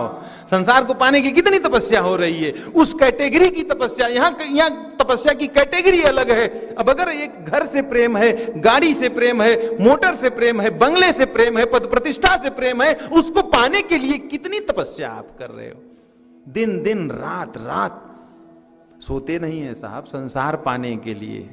संसार पाने के लिए नींद लगती है? नहीं लगती है। संसार पाना है, ये पाना है तो नॉन स्टॉप 16-16 घंटे काम करते हैं। किसके लिए? संसार से प्रेम है, संसार चाहिए, घर चाहिए, पैसा चाहिए, प्रॉपर्टी चाहिए, तो तपस्या उसके लिए कर रहे हैं कि नहीं कर रहे हैं? मैं बताऊं मित्रों, आपको बड़ी स्पष्ट क्लियर बात बता दूं, परमात्मा बहुत महंगा नहीं है। मात्र 100 रुपए में भगवान मिल जाएंगे। कितने में? 100 रुपए में मिल जाएंगे। एक महात्मा जी गए थे, कहीं सत्संग कर रहे थे, बोले 100 रुपए में भगवान दे दूंगा, 100 रुपए में भगवान से मिला दूंगा। 10-20 लाख रुपए आ गए, लोग ले लेके आए और जमा कर दिए कि गुरुजी 100 रुपए में अगर भगवान मिलते हैं तो कौन सी मुसीबत है। सुबह देख रहे हैं तो नोटों का अंबार लगा हुआ है। महाराज जी ने कहा भाई देखो नोटों का अंबार तो लग गया, लेकिन बताएं आपको 100 रुपए में परमात्मा मिलेगा, लेकिन ऐसे नहीं मिलेगा जैसे तुम लोग लेकर के आए हो। सपोज दैट 100 रुपए में मिलेगा, आपको भी मिल जाएगा, लेकिन कैसे मिलेगा? जेब है, जेब तो सबके पास है। ऐसा करते हैं, चलिए अब यात्रा करते हैं कि 100 रुपए में परमात्मा कैसे मिलेगा। 100 रुपए की नोट अपने जेब में रख लीजिए। 1 घंटे के बाद आप जेब में हाथ डालिए। 1 घंटे के बाद भाई ये कंफर्म है कि ये 100 रुपया मेरी जेब में है, तो 1 घंटे के बाद आप अपने जेब में हाथ डालिए और वो 100 रुपया नहीं है। और वो 100 रुपया, मैं अरबपति खरबपति की बात कर रहा हूं, किसी भी कंडीशन का व्यक्ति हो, उसको अगर पक्का मालूम है कि मेरे जेब में 100 रुपया है, तो अगर जेब में हाथ डालता है और 100 रुपया नहीं है, तो बताओ बीपी बढ़ती है कि नहीं बढ़ती? ईमानदारी से बताना। अरे यार पैसा कहां चला गा, जौन रखे रहे। ये पक्का जाना था कि हम रखे ही सैटे के जेबा में, तो पैंटे का भी जेबा ढूंढते हैं। वो पैंट की जेब में हाथ डालेंगे, पीछे डालेंगे, आगे डालेंगे। अगर 100 रुपया नहीं मिला, उनको पता है मेरे जेब में था, अब वो पैसा नहीं मिला, तो उसके लिए कहां कहां जाएंगे, कहां कहां जाएंगे? जहां नहीं जाना वहां भी जाएंगे कि गिरा कहां, गया कहां। मेरे मित्र, जितनी तड़प है, जितनी चिंता ये 100 रुपए की है ना, आपको है कुछ तो चिंता है 100 रुपए की। आखिर लैट्रिन बाथरूम तक चले जाते हैं ढूंढने की गिरा कहां पैसा यार, 100 रुपये ग कहां, आखिर कोनो काम में आवत। तो जितनी तड़प है आपको इस 100 रुपए के लिए ना, जितनी ममता, जितनी कीमत आप उस 100 रुपए की करते हैं, उतनी ही कीमत, उतनी ही चिंता, उतनी ही तड़प। मात्र 100 रुपए के लिए जितना आप तड़प जाते हैं, उतनी ही तड़प अगर परमात्मा के लिए ईमानदारी से हो जाए ना, तो परमात्मा उसी दिन आपके हृदय में खड़ा हो जाएगा आकर। जय हो। जय हो। तड़प हो, जो 100 रुपए की हम वैल्यू करते हैं उतनी भी वैल्यू अगर हो। परमात्मा तो अनंत युगों से हमसे दूर है ना। क्या परमात्मा के लिए कभी इतना तड़पे? नहीं तड़पे। हम तड़पते किसके लिए हैं? संसार के लिए तड़पते हैं, परिवार के लिए तड़पते हैं। तो जिसके लिए तड़पते हैं उसी को प्यार कहते हैं, उसी को प्रेम कहते हैं, उसी को मोहब्बत कहते हैं। लेकिन ये एक अलग प्रेम है लाला। तिन्हीं राम पद अति अनुरागा। अगर प्रेम करोगे तो जो प्रेमी होता है वो तपस्वी होता है, तापस। अति अनुराग है तो तपस्या करेंगे, क्योंकि प्रेमी को व्यक्ति अच्छी सी अच्छी गिफ्ट देता है। अब बताओ, कितने तो लड़के हैं वो IAS IPS करने वाले हमारे शिष्य हैं, और मैं देख रहा हूं कि मरे चले जा रहे हैं। वो शादी कर लेते तो घर बस जाता। हमारे वो कांग्रेस का बड़ा लीडर तो जब तक प्रधानमंत्री बनेगा नहीं तब तक शादी करेगा नहीं, वंश डूब गया, निर्वंश हो गया, खा गया कांग्रेस को। अरे यार तू शादी कर लेता, हो सकता है तेरा बेटा बन जाता कभी भविष्य में, लेकिन धो दिया पूरा। भैया आजकल के मेरे बहुत चेले हैं, कहते हैं गुरुजी जब तक घर नहीं बन जाएगा कैसे शादी करूं, क्या दूंगा पत्नी को। अरे जब मर जा कम से कम परिवार तो बसा लो यार। हाँ, ये है, इसको कहते हैं संसार के लिए प्रेम। अभी हुआ नहीं, तैयारी पहले। क्या कभी आपने सोचा कि हम परमात्मा को क्या अर्पित करेंगे? कौन सा चरित्र? देखो ये जो हम कथा कर रहे हैं इसका नाम है चरित्र, रामचरित्र मानस। आपने कभी सोचा? ये दशरथ चरित्र भी तो गाया जा सकता था। राम जी को और अच्छा लगता है कि उनके पिताजी थे, हाँ? लेकिन राम का चरित्र, ये चरित्र है। हर व्यक्ति का चरित्र होता है, हर व्यक्ति का चरित्र होता है, इसको याद रखना। और चरित्र वहीं से प्रस्फुटित होता है, वहीं प्रकट होता है। आखिर हम किसको चाहते हैं? हम सब संसार को चाहते हैं, तो संसार के लिए तपस्या करते हैं। लेकिन भरद्वाज जी भगवान से प्रेम करते हैं। तिन्हीं राम पद अति अनुरागा। अनुरागी हैं इसलिए वो तपस्वी है, इसमें कोई दो राय नहीं है। जो अनुरागी होता है वो सबसे बड़ा तपस्वी होता है। तापस सम दम दया निधाना। तपस्या करोगे ना तभी समता आएगी। अगर तपस्या नहीं है तो फिर समता आ नहीं सकती। कहां से आएगी समता? कैसे किसको झेल पाएंगे? झेलना, झेल कहते ना, बहुत झेले। क्या झेल रहे हो? संसार में तो झेल महाराज जी बहुत झेल रहे हैं, परिवार के पीछे झेल रहे हैं। जो झेलता है ना उसके अंदर समता आती है, विचार करने की ताकत आती है, शक्ति आती, क्षमता आती। अगर जो झेला ही नहीं जीवन में, वो कभी कोई सच्चा विचार कर ही नहीं सकता।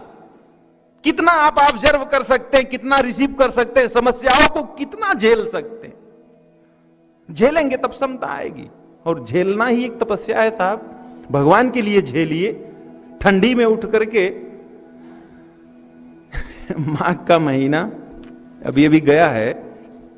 आइए आप लोग, अगले वर्ष तो 25 में कुंभ लग रहा है, महाकुंभ लग रहा है। बहुत बड़ी तैयारी है।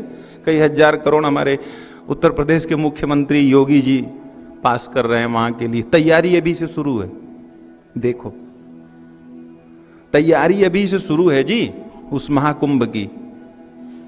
वो राजा हमें चाहिए, वो व्यक्ति चाहिए भगवान के लिए जो झेलना सीखे, परमात्मा के लिए झेलना सीखे। ये तो तपस्या के लक्षण हैं।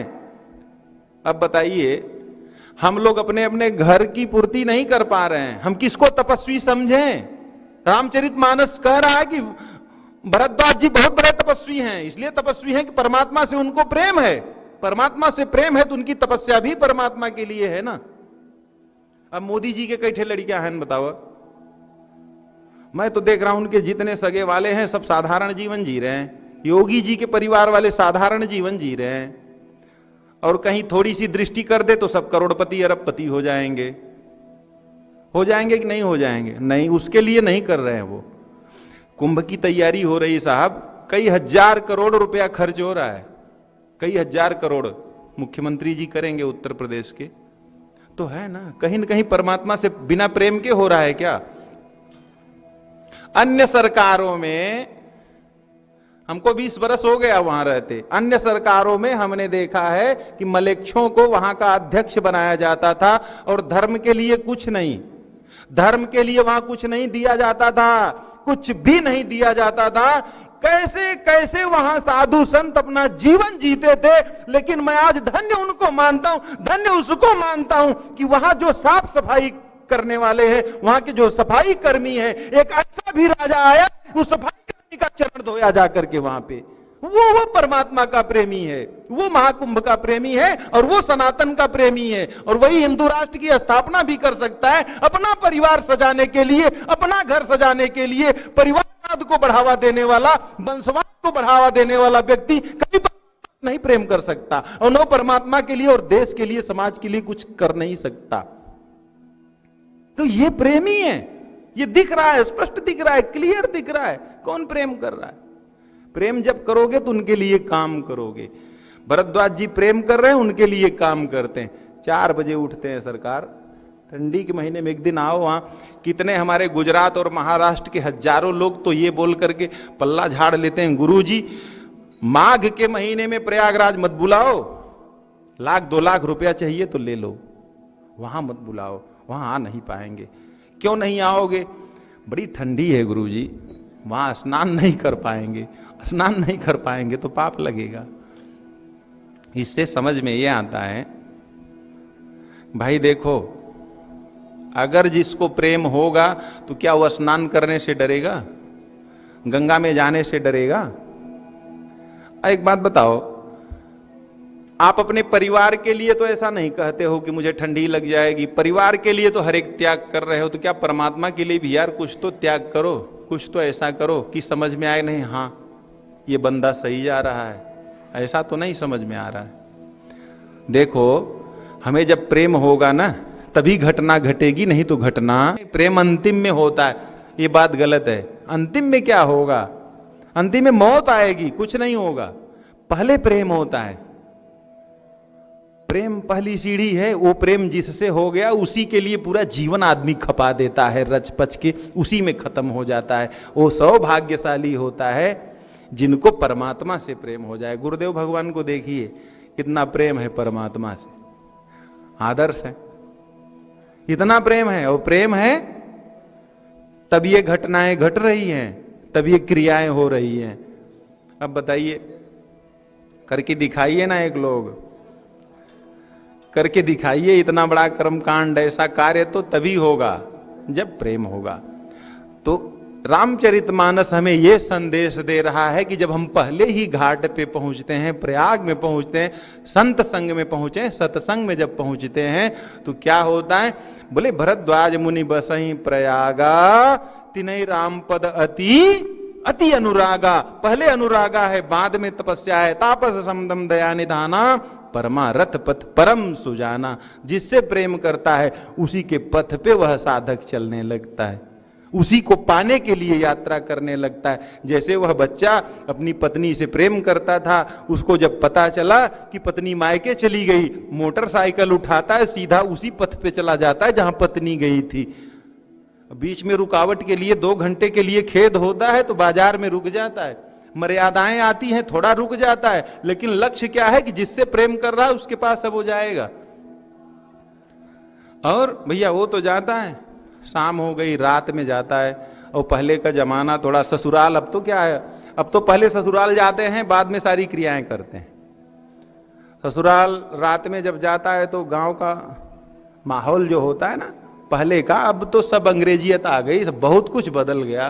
पहले लोग ससुराल नहीं जाते थे, ससुराल गया तो जो सासू माँ थी और जो ससुर जी थे और जो धर्मपत्नी स्वयं सोचने लगी, अरे अभी तो मैं सुबह आई और ये शाम को चले आए, गांव वाले क्या सोचेंगे, अड़ोसी पड़ोसी क्या सोचेंगे, भैया ये तो पीछे पीछे लगा चला आया।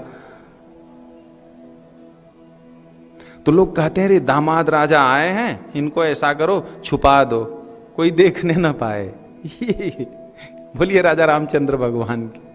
बोले सुनो, अरे काहे को छुपा रहे हो यार, वो बंदा तो वो तो बेचारा पत्नी के प्रेम में तुरंत भागा चला आया ससुराल, और ससुराल के लोग क्या करते हैं, बोले हटाओ, अरे यार इनको ये अभी अभी आ गए, गांव वाले क्या सोचेंगे, ये ससुराल वाले क्या सोचेंगे।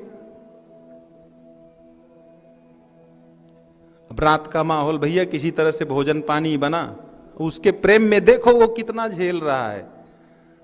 तो घर में कुछ रात को, ठंडी का महीना, तो सबसे कम समय में सबसे बढ़िया स्वादिष्ट भोजन हुआ करता था पूरी और सब्जी। पूरी और सब्जी ये जल्दी तैयार हो जाए, पूरी और सब्जी फटाफट तैयार हो गई। जो सालियां थी उन्होंने बना दिया, जीजा जी पूरी सब्जी चलेगी? बोले दौड़ेगी भैया, इस सुबह से मैं मर रहा हूं, कुछ तो मिले। छोटी छोटी पूरी, छोटी छोटी पतली पतली, और वो साली ले आ रही है थाली में, वो तो दिन भर का बेचारा भूखा, संसार के प्रेम के चक्कर में वो पूरी कहां समझ में आ रही, धीरे से उठाता है, गटक जाता है, अंदर चली जाती है, एक पूरी एक ही बार में जा रहे। तो जो पत्नी है वो देखती है पीछे से कि जरा देखें पति देवता भोजन में कैसे भोजन कर रहे हैं, कैसे लग रहे हैं, क्या इनका। खिड़की से जब देखती है तो देख रही है कि पूरी मेरी बहन ला के दे रही, एक पूरी एक ही बार में निकल जा रहे हैं। तो वहां से इशारा करती है, कहा करते हो, इधर देखो, इधर खिड़की में। उनको लगा कि कहीं फुसफुसाहट हो रही है। अरे इधर देखो, इधर, अरे क्या नाक काट रहे हो, इधर देखो, अरे इधर इधर। बोला ये आवाज जानी पहचानी लग रही, इधर उधर देखता है तो उधर खिड़की में धर्मपत्नी दिख जाती है। तो धर्मपत्नी कहती है, कान ने कुरवा काटा था, अरे एक पूरी एक कदाई में ले जाता है, एक में दो करो, एक में दो। कहती एक में दो, वो इशारा करती एक में एक पूरी में दो करो। देख लेते हैं इनको कुछ कम समझ में आता है। ये जरा देखिए, इनको कुछ कम समझ में आता है। इनको ये समझ में आता है कि धर्मपत्नी कह रही है, आप भूखे प्यासे हैं, ये छोटी छोटी पूरी है, कम से कम एक बार में दो पूरी तो अंदर ले जाओ। टूट पड़ा महाराज थरिया के ऊपर, टूट पड़ा एकदम, एक एक बार में दो दो ले जा रहा है। यही तो मिसअंडरस्टैंडिंग है ना।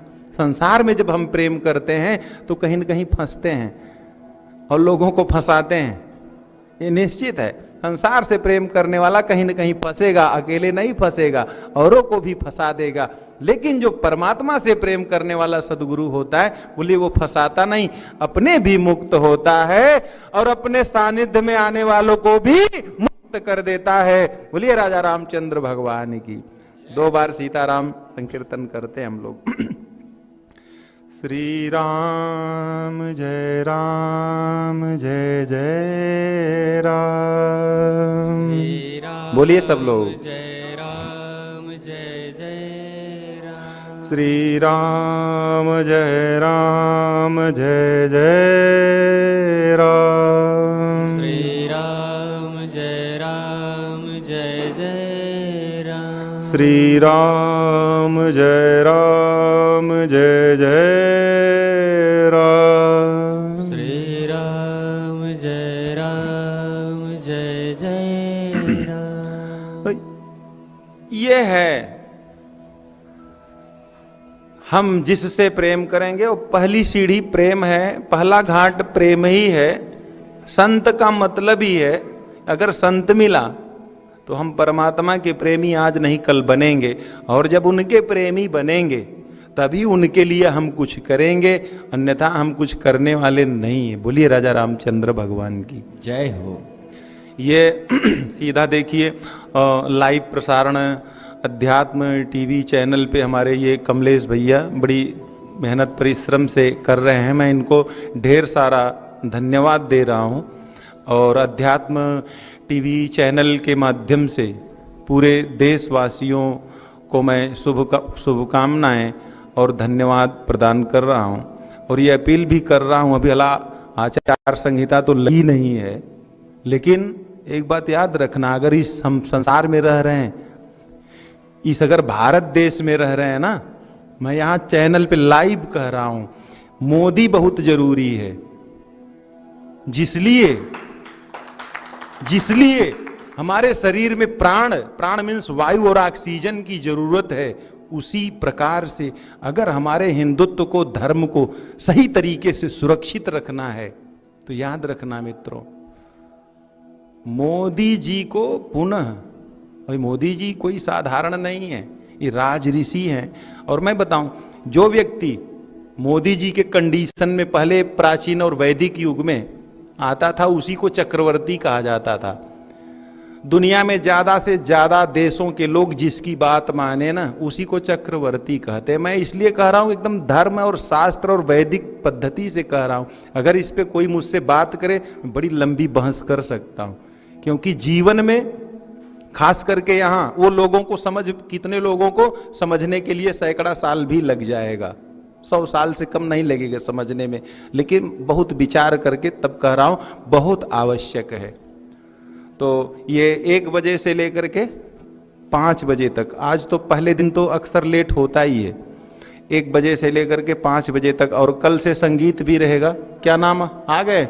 और संगीत वाले सब लगभग आ गए हैं। आज पहला दिन था, तो कल से ठीक 1 बजे कथा का शुभारंभ हो जाएगा, और ये लाइव कथा 5 बजे तक चलेगी। इसके बाद जो है और ढेर सारी क्रियाएं यहाँ गुरुदेव भगवान के आदेशानुसार यज्ञ भी हो रही है। इसका विस्तार अयोध्या में इसके बारे में फिर कभी बताएंगे।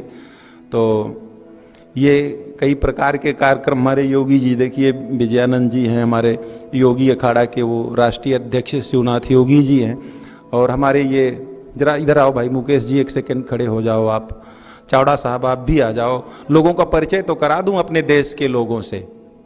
ये जो भी हैं हमारे, ये नवरत्न हैं ये लोग। ये देखिए हमारे, आओ इधर आओ, ये मुकेश पवार जी हैं, ये इस कार्यक्रम के मुख्य यजमान हैं। और आप हमारे योगी अखाड़ा के संगठन मंत्री, राष्ट्रीय संगठन मंत्री, और योगी अखाड़ा के, और हमारे जो गुरुदेव हैं उन्हीं के आशीर्वाद से आज योगी अखाड़ा जो इतना विस्तार कर रहा है, प्रमुख संरक्षक के रूप में गुरुदेव कालिदास जी महाराज का आशीर्वाद इतना हम लोगों को मिला है कि आज योगी अखाड़ा हमारे देश में नहीं, हम लोग विदेशों में भी काम कर रहे हैं।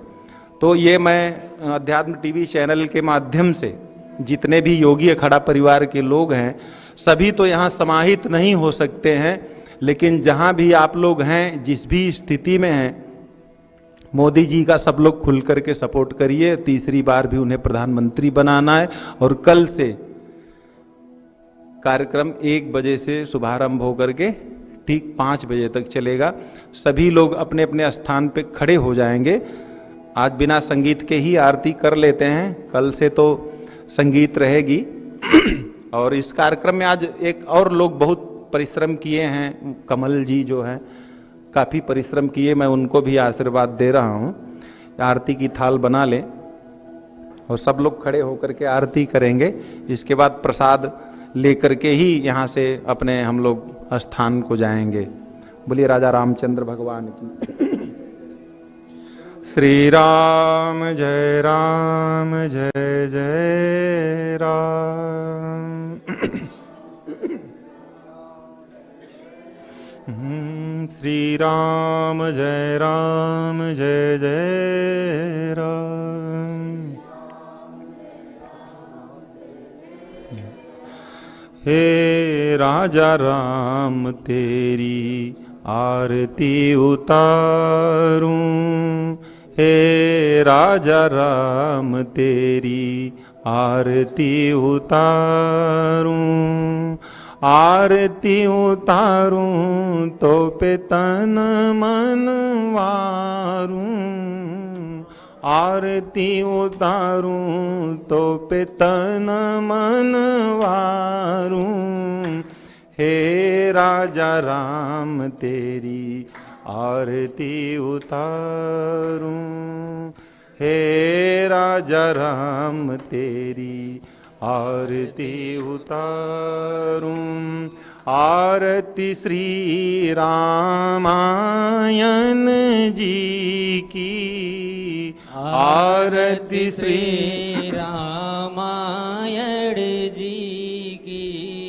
कीरत कलित ललित सियपी की।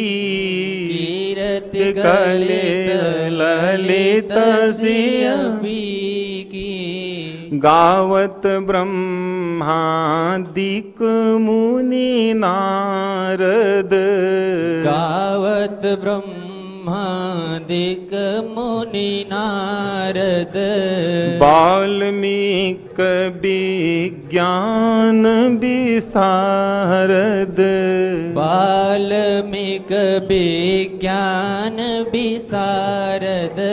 सुख सनकादि शेष यरुसारद। बरनी पवन सुत कीरतिनी की। आरती श्री रामायण जी की। गावत वेद पुराण अष्टदश। गावत वेद पुराण अष्टदश। छहों शास्त्र सब ग्रंथन को रस। छहों शास्त्र सब ग्रंथन को रस। मुनि जन धन संतन को सरबस। मुनि जन धन संतन को सरबस। सार अंश सम्मत सब ही की। सार अंश सम्मत सब ही की। आरती श्री रामायण जी की। आरती श्री रामायण जी की। कीरति कलित ललित सिंह पी की। कीरति कलित ललित सिंह पी की। गावत संतत शंभु भवानी। गावत संतत शंभु भवानी। अरुघट संभव मुनि विज्ञानी। अरुघट संभव मुनि विज्ञानी। व्यास आदि कवि वर्ज बखानी। व्यास आदि कवि वर्ज बखानी। काग भूसुंडी गरुड़ के ही की। काग भूसुंडी गरुड़ के ही की। आरती श्री रामायण जी की। आरती श्री रामायण जी की। आरती श्री रामायण जी की। आरती श्री रामायण जी की। कलिमल हरण विषय रस फीकी। कलिमल हरण विषय रस फीकी। सुभग सिंगार मुक्ति जुबती की। सुभग सिंगार मुक्ति जुबती की।